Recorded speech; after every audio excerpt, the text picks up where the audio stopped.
চলমান রাজনৈতিক অস্থিরতা ও আইনশৃঙ্খলা পরিস্থিতি নিয়ে উদ্বিগ্ন বিভিন্ন রাজনৈতিক। এই পরিস্থিতি থেকে উত্তরণের একমাত্র পথ হিসেবে দ্রুত নির্বাচন আয়োজনের দাবি জানিয়ে আসছে বিএনপি সহ অন্যান্যরা।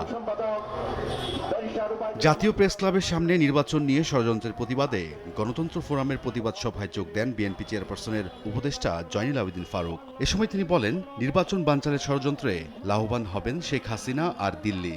বাংলাদেশের গণতন্ত্র প্রতিষ্ঠার একটা পথ সুগম হচ্ছে, সেই পথকে বাধা দেওয়ার আবার আপনারা ষড়যন্ত্র শুরু করেছেন।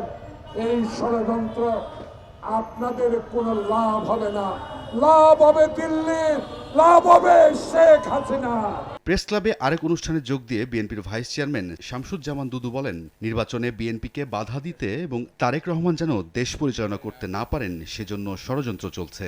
একই স্থানে জন অধিকার পার্টির আলোচনা সভায় অংশ নেন বিএনপি স্থায়ী কমিটির সদস্য আমির খসরু মাহমুদ চৌধুরী। এ সময় তিনি বলেন, যারা নির্বাচনে না আসার কথা বলে তারা হাসিনার মতো আচরণ করছে। কিছু লোক মনে করছে এখন নির্বাচনের আগে তাদের দাবি দেওয়া না মানলে নির্বাচনের বিষয়টা তাদের কাছে গ্রহণযোগ্য নয়।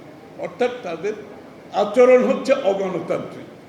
ওই যে বলছি শেখ হাসিনা রেখে গেছেন মানসিকতা, এই যে মব জাস্টিস জোর করে এটা দিতে হবে সেটা দিতে হবে, এগুলো হবে না।